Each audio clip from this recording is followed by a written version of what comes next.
In this lecture, I am going to discuss about time invariant system and time varying system. Time varying systems. Basically, a time invariant system is a system, or you can say a system is said to be time invariant if the characteristics of the system are not dependent on time. Not dependent on time means if you will give time shift in its input signal, then the output will shift by the same amount. Uh, that is, suppose any system is related with uh, this mathematical expression. And if this system is time invariant, what does it mean? It means its characteristics will be independent from the time.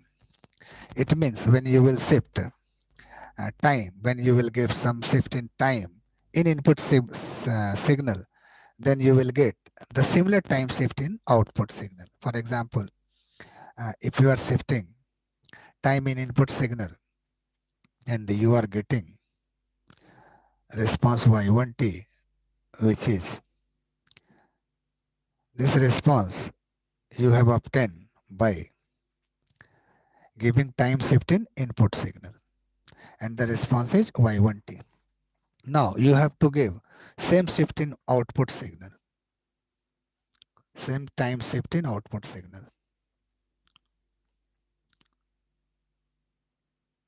and if you are giving same shift in output signal and the response is y2t and the output is y2t, then the system will be time invariant only when y1t will be equal to y2t. This is the condition of time invariant system. Uh, Simply you can understand this term that you have to give some time shift in input signal and you have to determine response, and that response is, for example, is y1. That response is y1. Now you have to give same time shift in output signal and you have to determine output for the same time shift, and let the output under this condition is y2t when you are giving same time shift to the output signal. If y1t and y2t both are equal, then only you can say the system is time invariant. This is time invariant. Time invariant. And if y1t is not equal to y2t, then it will be time varying. So this is the difference between time variant and time varying system. So I have explained about time invariant and time varying system here. You can see a system is time invariant if its characteristics are not dependent on time. If you will change or if you will shift time in input signal, then you will found the same shift in the output signal. So second statement is also written here. A system is time invariant if time shift in input signal causes an identical time shift in output signal. So this is the basic concept about the time invariant system. Suppose for any system response is yt when excitation is xt, then if this system will be time invariant, then you will get same time shift in both input and output. Its response will be yt minus t0 when its excitation will be xt minus xt0. This is the concept about time invariant and time varying system. So how you will uh, identify the given system is time invariant or not? So you have to follow these two steps. And from these two steps, you can identify the given system is time invariant or not. First, consider a system. System mathematical modeling will be given in the problem, and you have to identify whether the given system will be given system is time invariant or time varying. This will be the question. So suppose for system, yt is the response and excitation is xt. And for any excitation, you can determine the response mathematical equation will be given in the problem. So first what you will have to do, first you have to determine its response by shifting its input, uh, by shifting time in its input signal. And then in second step, what you will have to do, you have to give same shift in output signal, same time shift in output signal, and you have to determine output. And then you have to check. So these three steps, basically, these two steps need to understand. And from third step, you can say the given system is time varying or time invariant. If y1 equal to y2t, then you will say the system is time invariant, and if y1t is not equal to y2t, then you will say time varying system. Let us consider one example. Yt equal to sin xt. This is input output relationship. And now you have to check whether the given system is time invariant or not. Y equal to sin xt. This is the problem. And now the question is, check whether the given system, whether this system is time invariant or not. So first you must understand here. Here xt is the input and yt is the response or output. You have to give time shift in input signal. You must remember. You have to give time shift in input, and corresponding to that time shift you have to determine output. And then in second step you will have to give same time shift in output signal, and you will have to determine output. If under these two conditions the output obtained are equal, then only you can say the given system will be a time invariant system. Let us consider this example. First step. First, what you will have to do? You have to determine response y1t when time shift is given to the input signal. Suppose in place of t, you are writing t minus t0. It means you are giving time shift to the input signal. And for this time shift, suppose the response is y1t. So this is step 1. And now step 2. Now you have to give time shift, same time shift in output signal, and you have to determine output. Means y2t will be the output when t is replaced by t minus t0, or same time shift will be given to the yt. This is y2t. And when you will replace t by t minus t0 here, then from this input output equation you will get this become equal to sin x t minus t0, because t is now replaced by t minus t0. So what you are seeing here, in both the case, you are getting y1t is equal to y2t. So this is time invariant system. This is time invariant. This is time invariant. Now let us consider second example to understand it more clearly. The second example which I have discussed in this PDF file is yt equal to x to t.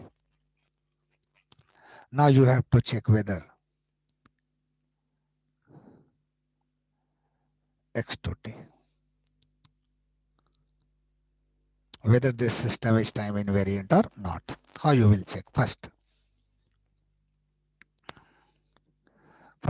you have to determine response for some time shift in input signal. You must remember x to t is input, and you have to give time shift in input to t minus to 0. You must note here, I am not writing t, I am not replacing t with t minus t0. I am x to t is the input, and in this input I have subtracted minus T0 to give time shift in the input signal. So if you will give time shift in input signal, you must remember it doesn't mean this. It does not mean this. Does not mean this.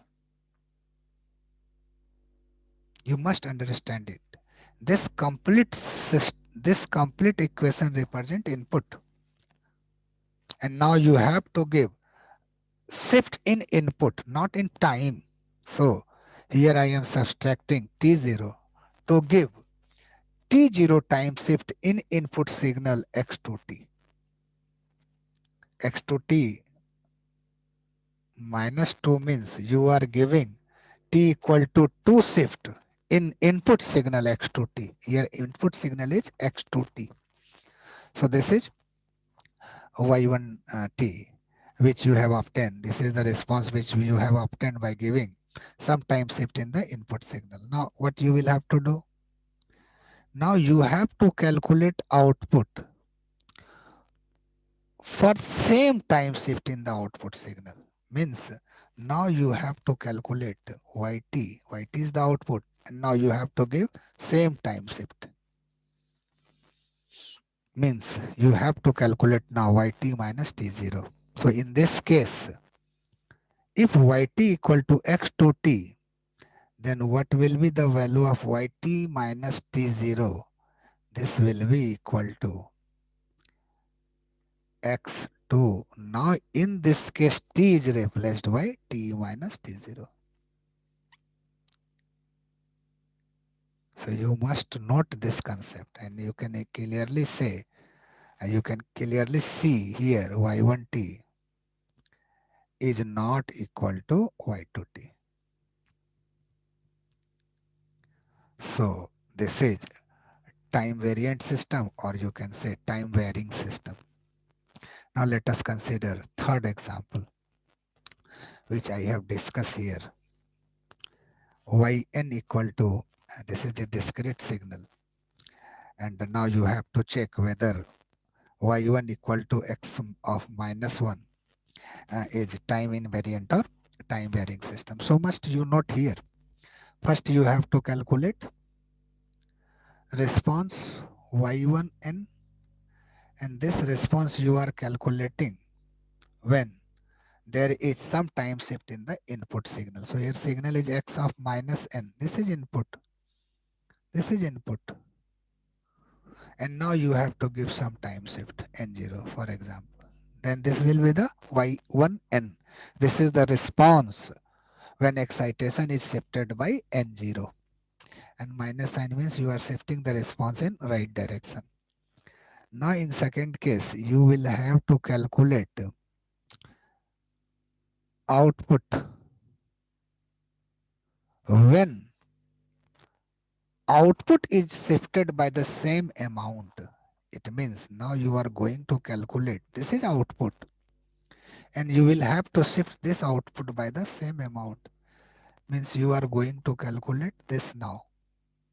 So in this case, n will be replaced by n minus n0. So if yn equal to this, then yn minus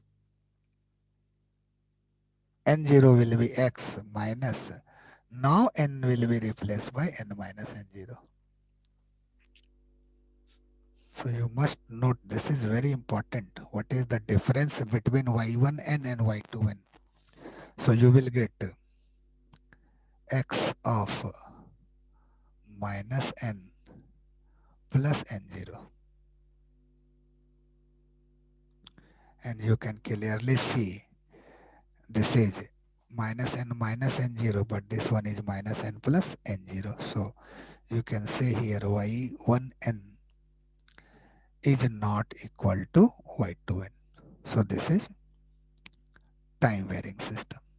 So in this way, you can identify, you can analyze whether the system is time varying or time invariant. So this is about the time invariant and time varying system. The second system is very important, which is causal system. and you can easily identify or define the causal system. Actually, in causal system, the output at any time will be dependent on the input at the present time. You can say this is memoryless system. When you will give input to this system, then only you will get output from this system. This is memoryless. For example, resistance. For example, resistance. There is no any data stored in the resistance. When you will give voltage means input to this resistance, you will get current to this resistance. The current will start to flow in this resistance. So resistance or the circuit designed with the resistance can be considered as the causal system. Causal system basically means memoryless system. Causal system will give you response only when excitation will be present, or you can say when you will provide excitation, then only under that condition only you will get the response from that system. So this is a memoryless. A system is causal or non-anticipatory if the output at any time depends only on the value of the input at present time. This is the meaning of causal system. If there will be an input, then you will get output. So this is the definition of causal system. But in case of non-causal system, you will get response, or you can say the response will be dependent on past and future value also. But in causal system, the input, if you will give input, then only you can get output from the system. And resistance is the best example. Uh, your bulb is a best example for a system, a causal system. In a house, there is a bulb. When you will get supply to the bulb will start to glow. When you will off the switch, the bulb will switch down. And when we will give supply to the bulb will be switched on. And the second thing, which is very important here, if two input to a causal system are identical up to some time, if you are giving two input to a causal system which are identical up to some time, if input is identical for the causal system for a particular time, for a particular period of time, then corresponding output must also be equal up to this time. Then output will also be equal up to this point. So this thing you can analyze through resistance also. Now the question is how you can check the given system is causal or not. So it is very easy to check whether the system is causal or not. Just you have to check the system, whether this system is giving you response for a previous or past value, or just you have to check whether you are getting response for the present input or not. If you are getting response only at the present input, then only you can say uh, the system is causal system. For example, yt equal to sine xt. When you will put t equal to 1 here, when xt will be present, then you will get yt. So this is a causal system. This is a causal system. But what you are getting here, yt equal to x to t. Just see this example, whether this system is causal or not. X to t. Now you have to check whether this system is causal or not. Just you have to put t equal to 1. What you are getting here, y1 is equal to x2. x2 is the future value, future input. So you can say its present output is depend on the future value of input. y1 will be equal to x2, and x2 is future if 1 is the present. So in this case, you can easily say this system is non-causal. You can easily say this system is non-causal, or you can check for any value. Similarly, for example, this yt equal to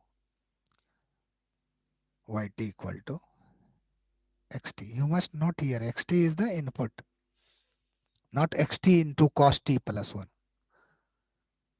Here output is yt and input is xt only.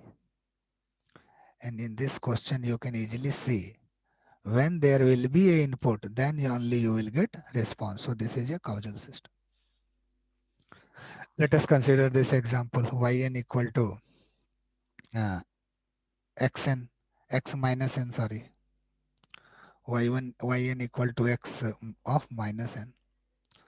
So you can easily say when n equal to 1, when n equal to 1, what you will get? Y1 equal to x of minus 1. You can see here, its present response will be depend on past input. So this is a non-causal. And if you will put n equal to minus 1, what you will get? Y minus 1. This is a present input or response.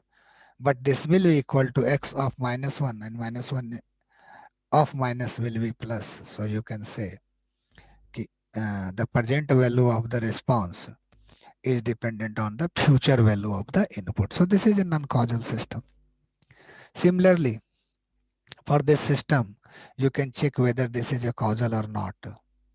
And you can easily check it. Yt equal to, this is very important problem. You can check it by case by case. Yt equal to